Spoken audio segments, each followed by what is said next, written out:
Naked Shamanism. Welcome to With Insights Radio. I'm your host, Iggy Garcia. I will take you on a journey across the universe through shamanism, metaphysical, and holistic. So sit back and relax and enjoy the show.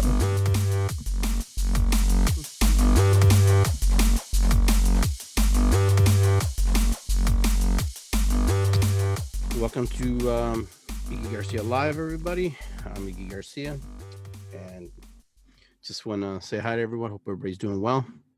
It's been a little bit before I've been on for a while, but like we begin all our shows, our Iggy Garcia Live, the Naked Shaman show, we like to I want to send out a lot of prayers for a lot of people, for a lot of folks who have had a tremendous loss in their lives, human, non-human, fur babies, you name it. It's just been kind of a interesting time right now on how things are happening and the things that are going on in the world. So I want to reach out and just send my love to everybody who's been hurting, who's been in a lot of pain. Those of you who've been going through a lot of stuff right now. This is a time of renewal, a time of expanding ourselves, learning from others, learning the things we're learning. So what we're going to do is we're going to light a candle. This is the ancestral candle, and just give thanks to our ancestors, give thanks to those who came before us, and we ask that they guide us and lead us on our journeys and on our paths. Because a lot of times we feel like we're alone, but we're not alone. We're really not alone. Our ancestors are with us. Those of you who study any kind of Native American tradition or any type of work, you'll find out that your ancestors are always with you. They're always by your side. They always take care of you.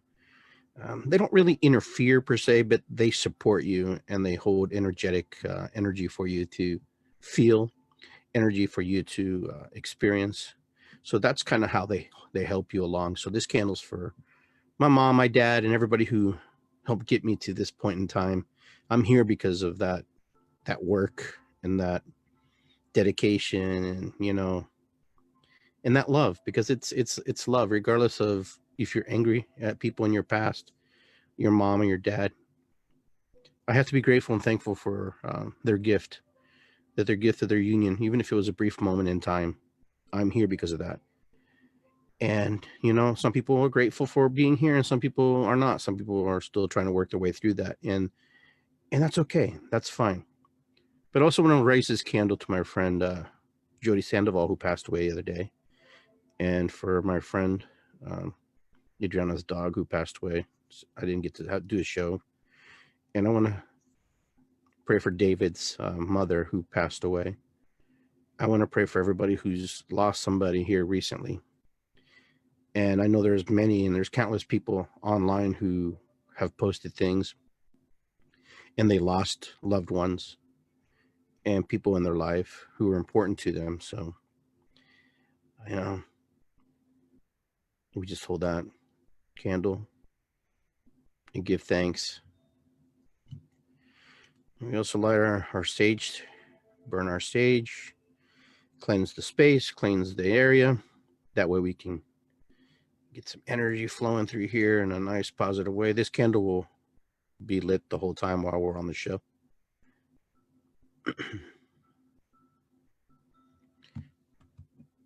And if I forgot somebody, I apologize.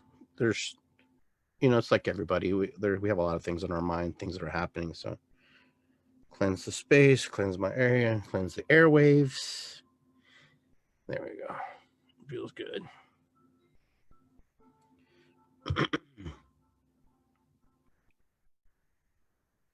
Very good. All right. So you probably wonder where I've been. I haven't been hiding that far. I haven't been gone that long. Some of you guys are like, where have you been? I haven't seen you in a while. So, well, I've been around. I've been working on me. The hardest challenge, and will always be the most difficult challenge, is working on myself and the things that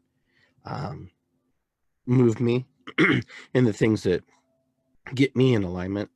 The cool thing about this show, I usually do them later in the week if I do them, but my friend Giovanna posted something today on her Instagram page. For those of you who follow Giovanna, she's like, I don't know, she's kind of like my student. She's not my student, but she is a student. I'm a student, teacher. We're kind of it was one of those things that kind of happened in a way, and it did. For those of you who don't know, I do shamanic work. I do medicine work, medicine man, whatever you want to call me, whatever you want to label that to be. That's really up to you.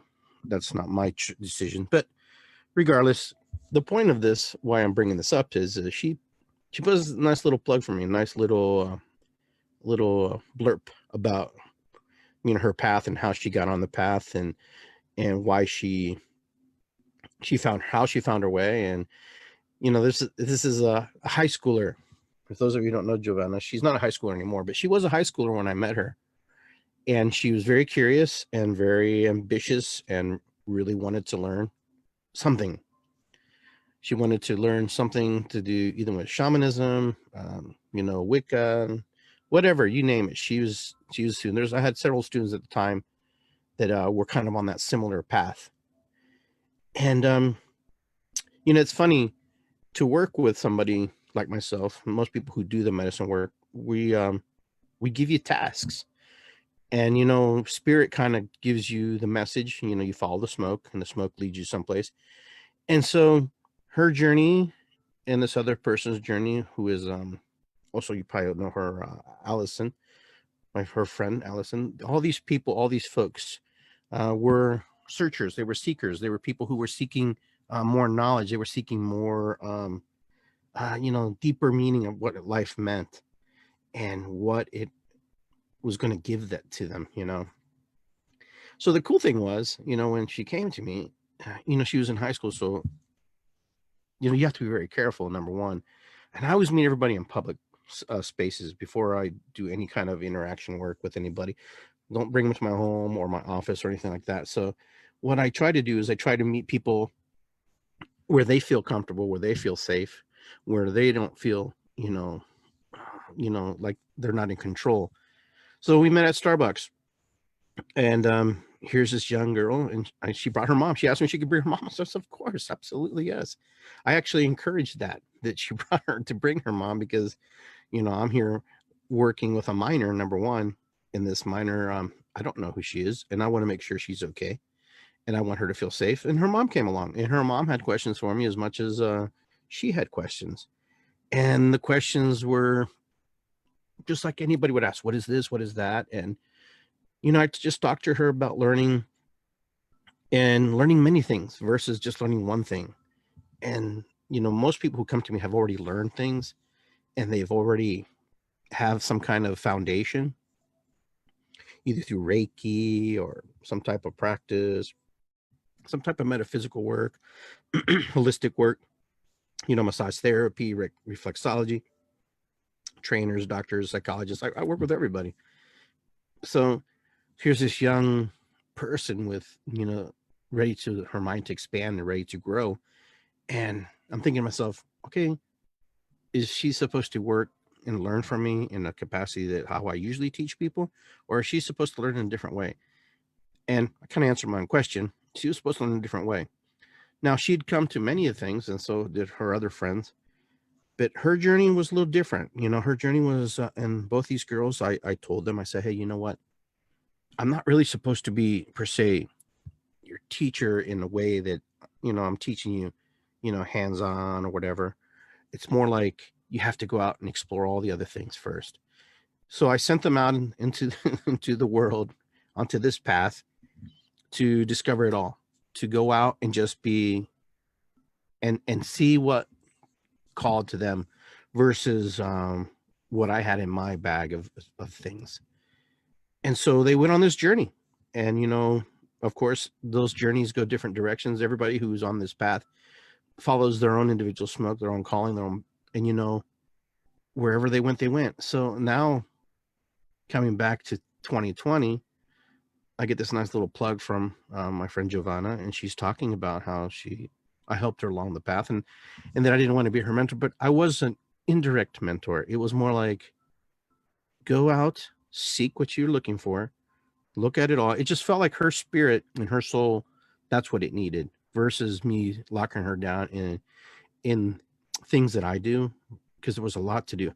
It just felt like her energy was ready to absorb a lot of things. And I talked to her a little bit today, and I told her, it was a remembering.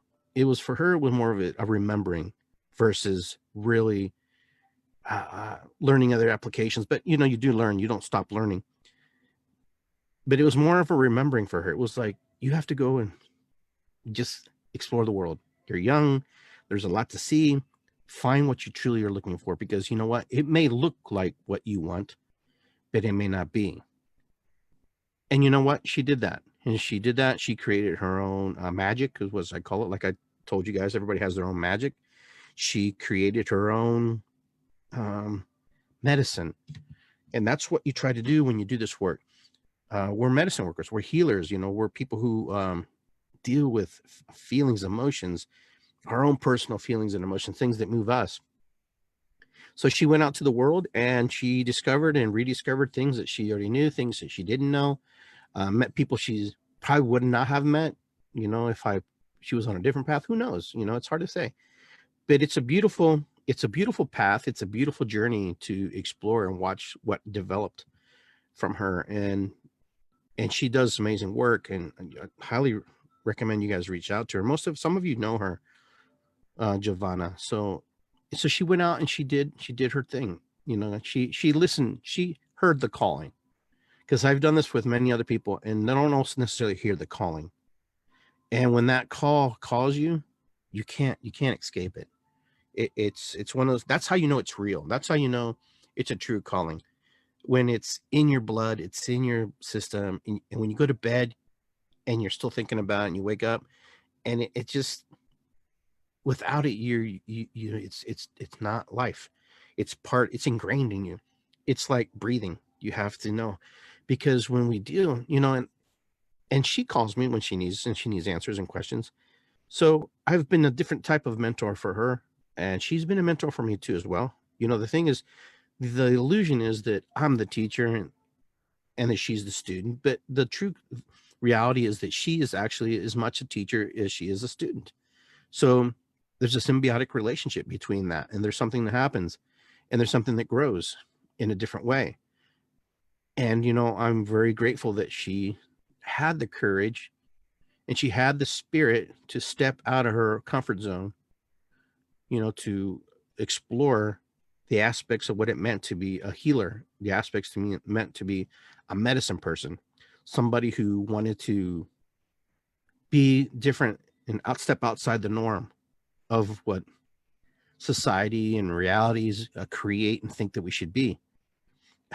And I'll always remember, I'll never forget that when Allison and Giovanna we were at let me see, yeah, we were at Easton, and they were talking about their life path. They were talking, one was talking about going to college, and the other one was like, I don't want to go to college. And it's an individual choice for people to decide what they want to do with their life and hear the options of what other people have to say, right?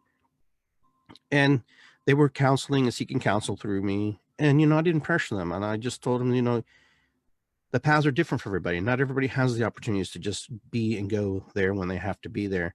And eventually, if you want to do that, that's what you do. But this guy just comes out of the table, out of the blue, interrupts our conversation, and he goes, go to college. Oh my God. Because he was listening, he was eavesdropping on our conversation.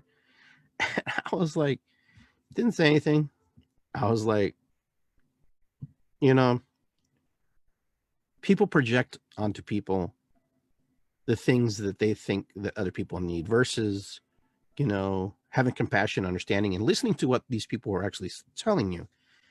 So he hears a conversation and he's listening to this conversation, and this conversation, number one, is none of his business. Number two, it really was and it was extremely rude to step into a conversation that you weren't invited to and that you weren't privy to. And so I'm thinking to myself, and this was a good test to see how I would respond.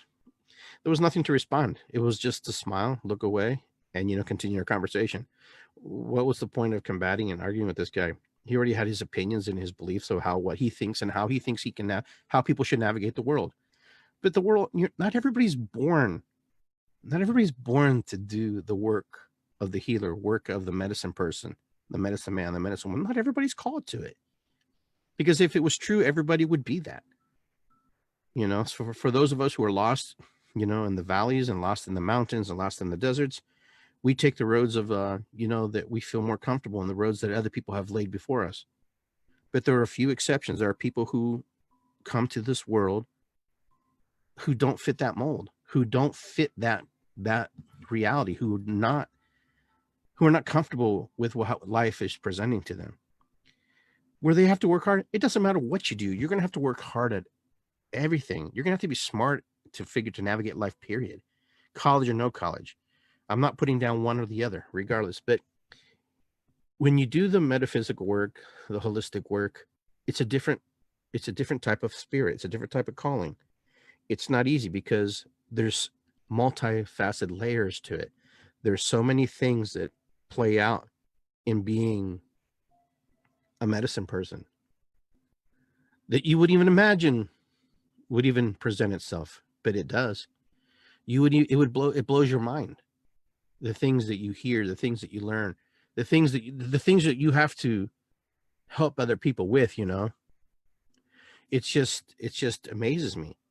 I have learned so much from people in their wounded parts, in their healed parts, in the things that they have presented to me and to the world.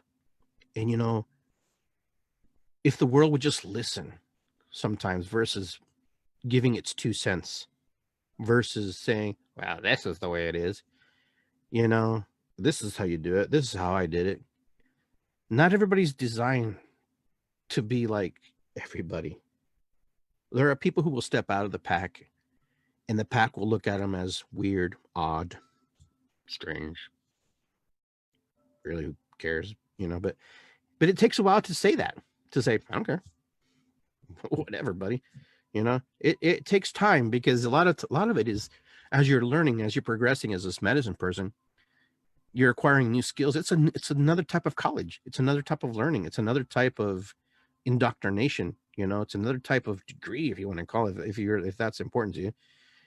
It's another type of approach to life.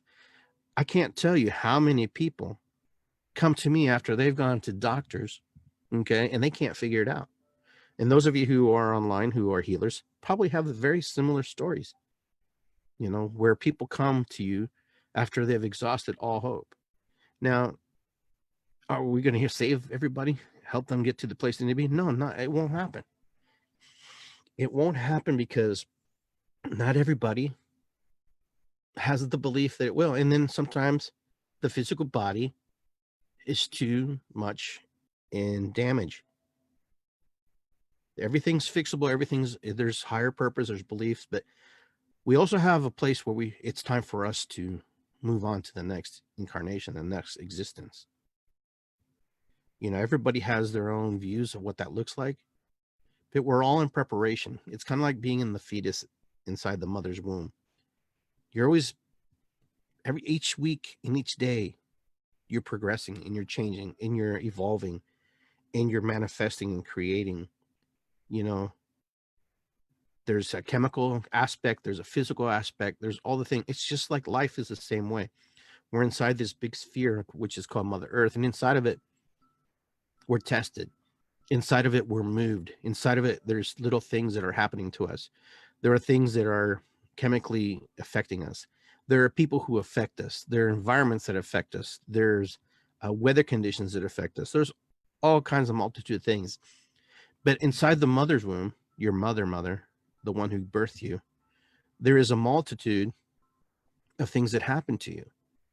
You know, there's a multitude of things that just, you know, it's warm, it's comfortable, and we're there. And that's why when we get out of there, we don't want to leave, because it's warm, but our journey is to move forward. Now we're in a new wave now of energy, a new wave of beliefs, a new wave of understanding. We are also in a new wave of where people don't want to bring new life into the world. What I'm talking about, I'm talking about human life, because they feel like they're bringing them into a very bad situation. They're bringing them into a place of chaos. I'm just here to remind you that that's always been the way. It's always been chaos. It's always been a mess. Nothing has really changed. It just looks different, different players, different situations, different stories, a different theme, a different, view. It's always going to be that way. And I don't disrespect or I don't disagree with you. It's where you are. That's what you believe. And that's your belief. And you should follow that belief. If that's what you feel, you shouldn't. But I'm also here to remind you is there are also, there are human beings who are born into this world who will change this world. And by changing this world is because they're working to change their own personal world. But it doesn't always happen that way. It doesn't always happen where you change and the world changes. The world changes and you change, and changes occur. So there's a lot of different mixes and a lot of different ways where this flux and this energetic flow happens. And what it is every human being who's on this planet, there's what, 8 billion of us or 7.5 billion of us. That's a lot of people. That's a lot of dreams, desires, goals, ambitions, desires, you name it. It's a bunch of everything. And not everybody will get what they want. And not everybody will accomplish what they want to accomplish. But regardless, we accomplish the best things we can in this world in the capacity that we can as human beings. We try to do the best we can, what's given to us. We try to share with the world the things that are valuable to us. We try to share with the world us without giving ourselves away, because that's a big task, to not give yourself away. Anytime we open our mouth, we are speaking prayers, we are speaking hope, we are speaking whatever. We're bringing it to reality, into the existence of what it is. And I'm just as guilty as the next person to speak things that probably don't help my cause. But the thing is, when you're aware of it, then you know how to change it. You're like, oh yeah, wait. And then when you teach other people to do that, they're there to remind you also, hey, guess what? Iggy, why are you talking like that? That's not, you're kind of out of character. But the thing is, you have to go in deep inside yourself and find those pieces that are kind of, frozen in time, as I call them, frozen, like little icebergs frozen. But as we move through life, we progress. So learning this path is not a difficult one. It's a dedication. You have to be dedicated to it. And you also have to know when to step away from it. I think that's the biggest challenge for a lot of people, is that they stayed in it and they stay and they stay and they're not as effective for themselves. Because as the healer and as the worker, as the light worker, people are watching what you do. People are listening to what you say. It's kind of like your leadership. It's kind of like, people who are in office, or people observe your behavior and what you do. And so it's kind of like the clergy or religious representative, different cultures. People are watching them, right? And so the same thing happens in the metaphysical community. The same thing happens in the holistic community. People watch you. People watch the things you say. People watch the things you do. People observe your changes. And then people project upon those things that they see. And they're not always right. Sometimes they're right. Sometimes they're not. Majority of the time is they're off. For example, sometimes I take these little hiatuses for myself because I have to regroup my energy, regroup my spirit, regroup my mind. Because as you give, you have to receive. And if you don't receive, then you become depleted and you become ungrounded and you become very frustrated with yourself, versus not necessarily with everybody else. But you get frustrated because you didn't receive, because there's a part of you, this human side, that's like, oh, well, yeah, it's just what I do. These gifts that we all have, and everybody has them. Every single person who's online, every person who doesn't even think about what we're talking about, has gifts, has magic. Okay. And so all the things that you share to the world is your gifts to the world. These gifts, these magical gifts, You can read cards. You're an intuitive. You're an empath. You're a massage therapist and stuff. But here's what happens in my community, especially those who want to become part of the community and expand the community and share their gifts with the community, is they don't understand how to reciprocate back. You know, what you put out and what you receive back. That's a big thing that happens in the metaphysical community, where people um, give so much of themselves that there's a lot of burnout, there's a lot of anger, there's a lot of frustration. And so the biggest issues that people in this community have, in my metaphysical and holistic community, is the conversation of the fees. What would we charge? What is our fees for the work we do? Some people don't charge anything. That's fine, no problem. And there are other people, it's like, oh, well, you shouldn't charge because that's a gift from spirit, and spirit. But you got to understand, as you give, you must receive something. There's something has to come back to you. You can't take from the person that you're giving to, because if you take from them, then you're not taking it in a proper way. So, like from the work I do, for example, I do a donation base. That's just how I do it. You give what you feel that it was, what it did for you, versus, if it helped you, if it was something that you felt like it was very successful. You're not giving to me or anybody because of our gifts, because our gifts are priceless. You can't put price on the gifts that a healer or a metaphysical person or holistic person gives, or massage therapist or reflexologist or neuropathic doctor. You know, you what you're giving is the investment that they put into doing what they do. You're giving the investment in time that they're giving to you and presenting to you. Okay, so you're really paying for their time. You're really donating to their time and what they do and how they do it. You can't put a price on their gift. It's priceless. Your gifts are priceless. My gifts are priceless. Now, you don't want to charge? That's up to you, but find a way to receive. They offer you something to eat. Receive it. Receive the gift, because here's what happens. Energy must exchange. You have to have an exchange of energy. If you give and give, and then you don't receive, you also take away from that person who's receiving, to give you back something that they truly want to give you, and honor you and respect you and hold alms for you and give to you, for the work that you've given. So in a way, you're slapping them in the face by not receiving. You can always say, maybe next time, or you can say, you have to find words, because believe me, the person who receives also feels not entitled. They feel like they should also give something back for what they received.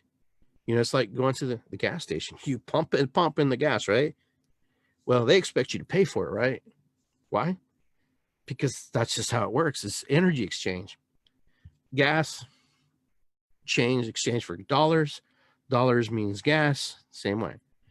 Energy, healing work, layers of hands, moving energy, healing people's spirit and soul. This is important, because that person who is healing also wants to feel loved, that they're honoring you. They want to respect. They go, you know what, Iggy, you know what, blah, blah, blah. I want to thank you, because I really, really needed that. Here's a feather. Here's some tobacco. Here's $50. Here's $100. Here's $2,000. Or you can also say, well, donate it to your charitable cause. I don't care how you do it. Acknowledge the person who is giving and receiving from you, because it's respecting, honoring them as much as it's respecting, honoring you. But it's more about them. It's about you're teaching them, because remember, they learn to give themselves away and give away and give away and give away. And you're doing the same thing when you give away, give away, give away. And so you're repeating the pattern. And so when they learn from you, it's like, oh, okay, well, I can take everything I want, and then I don't need to give anything. Because there are people who don't mean to, but they will take it and not give you any compensation for it. They just assume that, that's just the way it is. No, you have to speak your true voice. You have to speak and let people know that what we're doing is very powerful work. It's no different than going to get a haircut. It's no different than going to the store. It's no different than going to see another doctor. But I have some people who will fight me on this, but that's okay.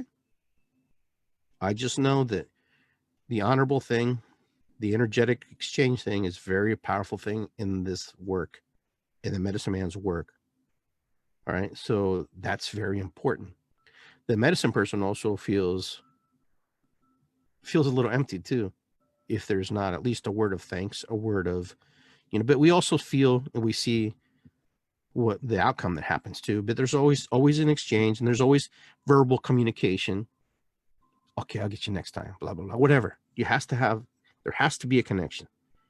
There must be. That way that person that you help healing keeps working on themselves. So they don't become dependent on you. Then they understand, oh, I have to work through this. If they always feel bad, they're going to come back to you, take it, come back to you, take it, come back, take you. You're teaching them a pattern. You're teaching them a pattern, and that's not a good pattern to teach them. Teach them to receive and give back and receive. Have that exchange, that ebb and flow. So you can be in the harmony of the music, and you can be in the balance of the orchestra, and you can move through that and dance through that. Okay. So that could be a lot of reasons why people in my community feel the way they feel and feel frustrated and angry with people, because number one, you have to be specific and you have to let them know, hey, just to let you know, I work, this is my fee. Oh, I can't afford that. Okay. No problem. So cut your time, give it all, take what you want, don't take any. It's really, in the end, it's really up to you if you take it or don't take it. But remember, as healers and as metaphysical healers, holistic healers, there has to be an exchange of energy. And, and I've repeated that several times now, that there has to be an exchange. Because when we take that energy, put it into our body that we receive from another human being through the spirit, through God, as they travel through the hollow bone, their energy, and they're the conduit. So remember, that's a lot of work. That's a lot of energy that they're holding in space and time for us and for you. So honor the healer, honor those people who do the work, honor those people because they do a lot of good work. You'll know the healers that do not resonate with you. Energy follows intent. So if the intentions are proper and the feelings are right, you will find your healer. You will find the person that heals. And always ask questions. Ask questions. If you want answers, ask questions. What'd you do this? What's that? Remember, not all healers necessarily go to a school, but they have a teacher. They have a person who's taught them, a person who was a mentor, a person who has guided them because somebody guided them. We don't work in the same contents as going to a college. There's no shaman college per se. Shaman college is life. Okay. When you come to work with Iggy Garcia gives you tasks. Iggy Garcia tells you to do this, do that. Either you do or you don't. It doesn't really matter. It's really, in the end, it's up to you if you're going to do it. But if you want to learn the ways of a medicine man or a woman, then they have tasks for you. They have things that they need you to do because they want you to learn the basic foundations. You may read everything you can in a book, but it's just like knowing the whole book, but not applying it. Apply it to the life. It's like the person who reads all the books in the library, but doesn't have any concept except for what it looks like in their brain and their mind until they apply it into reality, into real life. And that's what healers do. We teach people to use their imagination. We teach people to apply what's in their head and put it outward. Now, some of you are just here to heal and be worked on. Other yous are here to be healed and reminded that you are here to help other people heal themselves in this world. And not all of you are going to be healers. Some of you want to be healers, and some of you will, and some of you won't, because it takes work. It's just like getting up in the morning. You get up, you do your thing, and you have to schedule it in. You have to put it into your day, your daily routine, your rituals, the things that you work through. It's the same way you pray or you meditate. You must also be involved in the work you do. There'll be times where you don't want to do it, and that's okay. But to be a healer is not necessarily the most easiest thing. But if you do want to do it, then there are people out there who are waiting for you to contact them. You know, the illusion is that they're going to appear. Students appear to the teacher because the students are searching. So that's the old story, you know. When the student is ready, the teachers appear, right? Teachers are always ready. And not every student is taught the same way. Not every student takes the journey the same way as the other, because each one of us sees the world differently. So a good teacher knows what a student may need. A good teacher will say, hey, you're not ready for this, in my personal opinion, but you can try it. Or you can say, hey, I know this guy. I'll be the first to tell you that I don't take on projects per se. And like projects, like when I say that, I don't want to come across wrong. If I'm out of my, let's say, out of my scope of practice per se, and like if I don't understand that, then I refer and defer to somebody who knows that work, because that's what they're looking for. You never ever want to be something you're not to somebody, because you know what? You will be exposed very quickly, very fast, and you'll get embarrassed, and you'll build up a bad reputation for doing things that you shouldn't be doing. I'll be the first one to tell you, I don't just take on everybody. And even when I do, healing sessions for people who don't want to be healers, but they want to learn, I'll know right away if we're a fit. You have to know. You have to, really go through the process. You have to have a process of how this is going to be a good relationship. Because what happens is, as you work as a healer, some people stay as, clients, and some people move into the category of friends, acquaintances, and friends. And, that changes the whole dynamics of who you are and how you work very quickly and very rapidly. Okay. You can find yourself that, if you're making friends with everybody, and some people you can make friends with in this work, and some people it won't happen. And don't force it. And if you're a person who's doing the healing work, don't force it. Just let it be natural. Let it be a natural occurrence. Let it be the flow, the easy flow. Our job is not to necessarily be friends with everybody who comes our path, but it's there. Our journey to follow the smoke is to be present in listening. What needs to happen for that person, what they need, what they're really truly asking of you.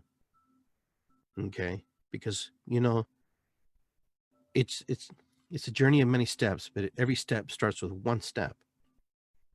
And throughout our lives, we're going to walk gazillion steps, gazillion, millions and millions and millions of steps. Now, life is one of those things that, it happens very quickly, very fast. We find ourselves in situations where, 1 minute we're healthy, 1 minute we're sick. 1 minute we lose loved ones, and it affects our psyche. It affects our spirit, our heart, and our soul. And then we're constantly moving through this wave of energy. Life will move us through these energies, because that's just how life works. It should be that way. You should feel different every day. You should question things that are in front of you, because that's how life is. As you're taking on new tasks, new students, new teachers, new guidance, ask those questions.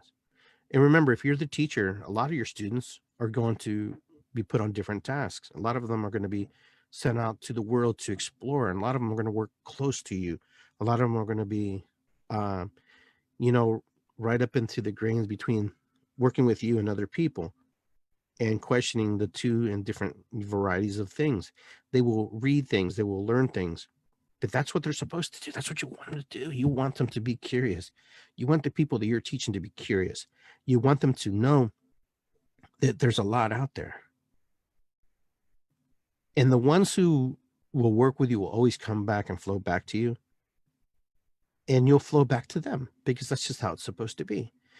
And, I've had people come back who went away for years, and then they come back. And I've had people who were close and just totally walked away. Not because I did anything wrong or they did anything wrong. It's just how life is. Life will grab you. Life will navigate you in waters that sometimes you're uncomfortable with, in waters that will test you. So to be the healer, to be the person who is the vessel, the person who's the hollow bone, the person who is open to receive as the conduit, is very draining and very hard. And you have to replenish yourself. You have to get yourself back into rhythm, back into flow, because that's what you have to do. It's kind of like working out at the gym. You know, you exercise those muscles long enough, they don't hurt as much, right? But you still have to exercise in a way where your body, okay, needs to regain its energy and its composure.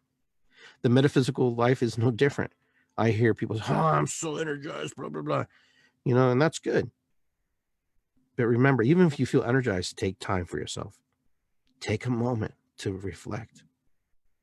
Because as healers, we don't want to take from people either. We don't want to carry their disease, carry their beliefs, carry their stuff. We have to be able to release that and move that stuff and change that energy and put it someplace else. Where do you put energy that you're discarding? You recycle it back to the universe. Where else would you put it? Put it back into the universe or ground it into the ground. Those are very basic rules in the metaphysical work that we do. But yet we forget. We brush it off. We throw it off. Intention. Energy follows intent. Intention has to be set. And our intentions are we're going to do the right things. Now, for most of you, you know that I don't do spell casting in the sense of, you know, where I'm, if you want to fall in love with somebody, I'm going to give you, like, that's just my choice. That's just where I'm at. I don't like to step into other people's vibrations and energies without their consent. I don't think it's right. Now, if you need to fall in love with yourself, I'll have the tools that can help you to get you to that place. You know, for a lot of people, that's not an easy thing. Not an easy thing. You know, but it's understand that we as human beings, you know, we can be very dogmatic. We can become very locked in our belief systems. We can get locked into ideologies. And the biggest thing is our own personal journey in here, right in here, in this cranial space, in the mind. Okay.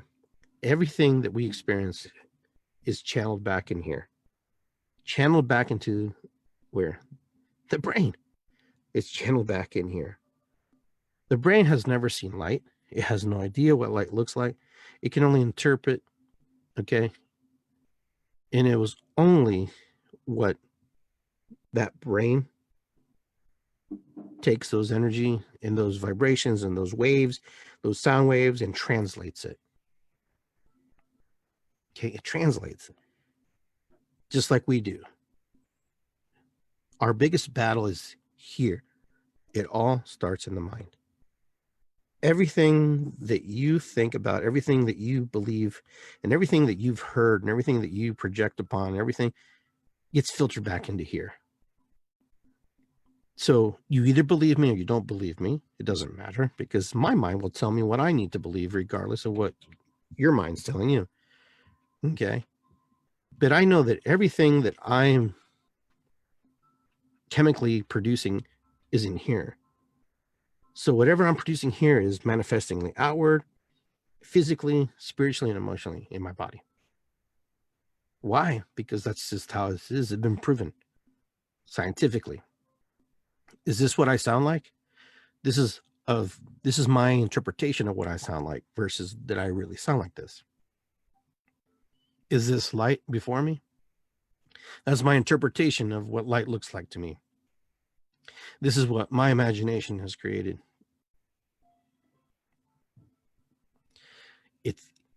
It's a mystery, but it's not a mystery. It's just on here.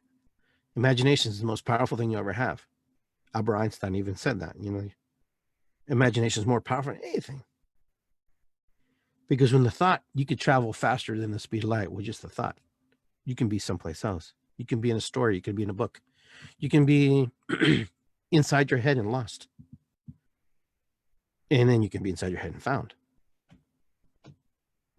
So I find it very fascinating. It's very interesting to me.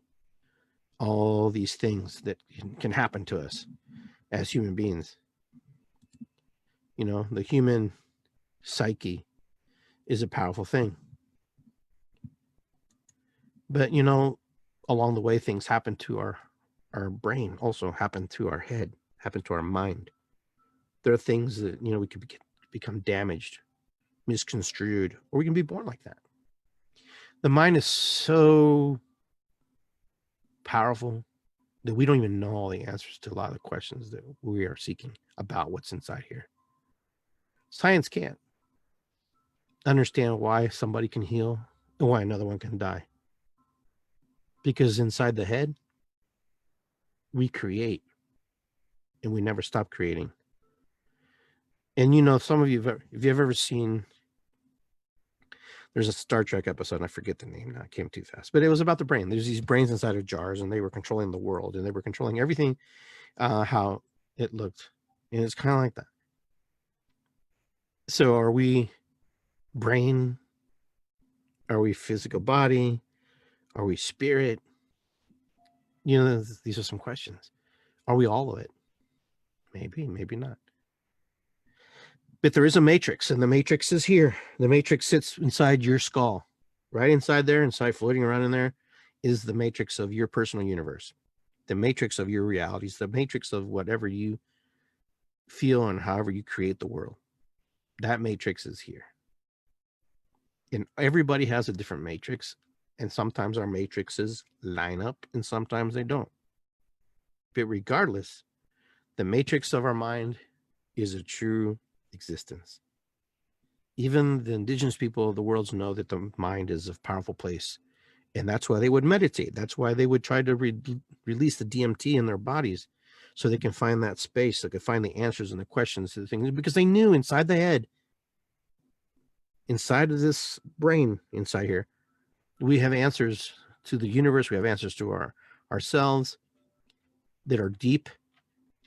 But this brain also tells us, connected with our other brain, the heart brain, when the two work together, you know, energy, feelings, emotions start here, and then they work up to the brain. It doesn't go like this, like that. Usually it's like this to that, and there's that brain sync, okay, between the two. Most people come from the heart, then move up to the brain, because then they start to rationalize, what should I do? There's just a lot. There's a lot to cover. There's a lot to cover. But anyhow, I'm going to be doing a drum circle here pretty soon. I think it's time to get back in the rhythm of the things, since we're going to be kind of shutting down a lot of other things. That's just how that is. And just share our love for one another. Share the peace for one another. Because that's all we really have, is the love we share, what's in our heart. Not everybody is willing to receive, and not everybody gives well. And you're not always in alignment with everybody either. You're not always in alignment with everybody to share with them what you feel.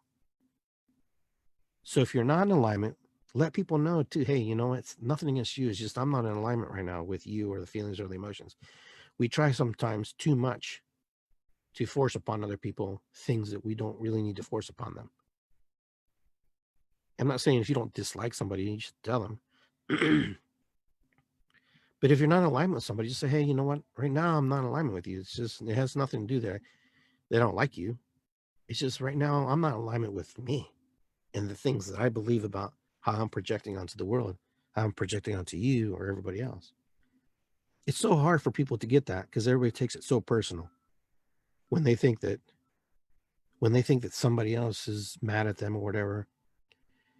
You know, when you're mad at somebody, are you really mad at you or are you really mad at them or aspects of what you project upon them? It really depends. You'll have to answer those. Those are your own personal questions you'll have to ask. But I hope you guys enjoyed our little topic today, how one of my students, Giovanna, you know, when I put her on a quest for her medicine work, which she never thought how it was going to be. I think she kind of maybe took it personal, and I didn't really want to work with her one-on-one in the capacity of how I do others. But she's turned out okay. She's doing great. And, you know, I hope she keeps going and keeps moving. And you know, and I really appreciate her comments about how working with me in the way we did has helped her develop her medicine. And you know what? She's doing it. And that's the thing, you got to do it. And if you do it, people will know. If you don't do it, no one will ever know. So if you want people to know that you are the healer and you're doing the stuff, follow the smoke. Iggy, what's that mean? Follow your heart. Follow your mind. Follow your spirit. Don't be embarrassed to fail. Don't be embarrassed to mess up. If you don't get it right, you don't get it right. If you get it right, hey, great. Keep doing it. Keep working. You don't just quit. You don't quit on you. Keep moving forward. People are listening. People want and people need to hear that there's hope in the world, that there's peace, there's love, and there's opportunity to do better. And those of you who stepped out of the comfort zone of being the normal group that just goes to school, college, and works and blah, blah, blah, the 9 to 5 and whatever. Nothing against my brothers and sisters in the 9 to 5 world. But those of you who don't fit that mold, dedicate your life to do things that will help humanity, that will help you. Because you're the ones who have been chosen. You're the ones who've been asked to do it. And it's a tough task sometimes because you feel alone. You're not alone. Because if you have the universe, you have Mother Earth, you're never alone. If God is with you, you're never alone. If the angels are with you, you're never alone. If you're looking for human validation, it's going to be a little bit difficult. Spirit sends you guides. Let me tell you a story before I leave. Excuse me. Went fishing the other day. It was fun. Didn't catch anything but a couple of little bluegills and stuff. But on my way home, I pull up to my the front of my house. I step out of my car, and about 10 feet, 15 feet from me is this big buck. No horns, but it was big. You could tell it was a buck. And it was looking at me. It was looking at me like, and I was locked on too. And then this other deer pops out from behind it, and it's locked on me. And then the third one pops up, and they're all going. And I go, what do you want? What do you want to tell me? And I haven't meditated on yet. And I'm going, wow, they're like really close to me. I mean, like close, like, you know, if you have a house that's 20 by 20, you know, it's like looking across the living room. That's how close they were. And I was like, oh my gosh, they're like right there. And then they ran off, boom, one by one. They ran. I was like, wow, that was amazing. I said, the last time deer showed up like that, that meant that I had to do some more. I had to get back into the work that I do. And it also means that I'm probably going to be moving. I'm probably going to be moving physically, spiritually, emotionally. There's going to be things moving. So I'm really excited about that. Because the last time I had to move, they were tearing down this woods that was next to our old house. Totally wiped it out and put up these $1 million homes. And then the deer got displaced. And then one day I came home from work, from the restaurant. It was late. I pull out of my driveway, and by the bird feeder, which is probably 10 feet again, there's one big, huge deer looking at me. And this was more than 10 years ago. And it's looking at me. And I'm going, whoa, okay. And I didn't want to move, didn't want to startle too fast. Then I looked behind. There was all these deer. There had to have been like 30 deer. And then when they were crossing the street on Henderson Road, they were going across the houses where the lights were on. You could see their silhouettes as they were going past the houses. And I was like, oh my God, this was the most amazing sight I had ever seen. I had never seen 30 deer. I counted, and I know there's probably more, but I counted. I was like, little ones, big ones. They were like, wow, this is like 30 deer. There's got to be more than 30. And once all that herd, there was a herd of deer moved across the street. The big deer turned off and ran. And then it wasn't shortly after that, it was a month or so like that, I moved from that house. It was time for me to move. It was time for me to move on, spiritually, energetically, physically. But it was crazy. That was the most crazy. This is my deer encounters. So when the deer pop up for me, that means business. That means I have to get back on track. It's time to, to really get focused and start to see things a little differently. Love my deer. All right, guys. I hope you had a great time tonight. I enjoyed being here with you. So I want to say ho'oponopono, okay, matakuyasin, irisikwi. It's good to be here. All the things that we use, the mantras that we use to, kind of get us in a frame of mind. With that, I just want to say I will see you next time on Iggy Garcia Live, the Naked Shaman, the show where we just get real about what's going on in our lives, what we're feeling. And we'll have a town hall meeting here pretty soon so we can all share and talk about the things that we want to talk about. So peace and love, guys. Take care. I will see you next time. Be safe. If you wear a mask, wear it. If you don't, just be safe regardless. And, let's get through this pandemic year. Let's move into a better place of energy, a better place of, believing and honoring ourselves. So take care, guys. Be well. I will see you soon. It's good to be here, and let's drum. So be listening and be looking for my invitation to the drum circle. All right, I'm out.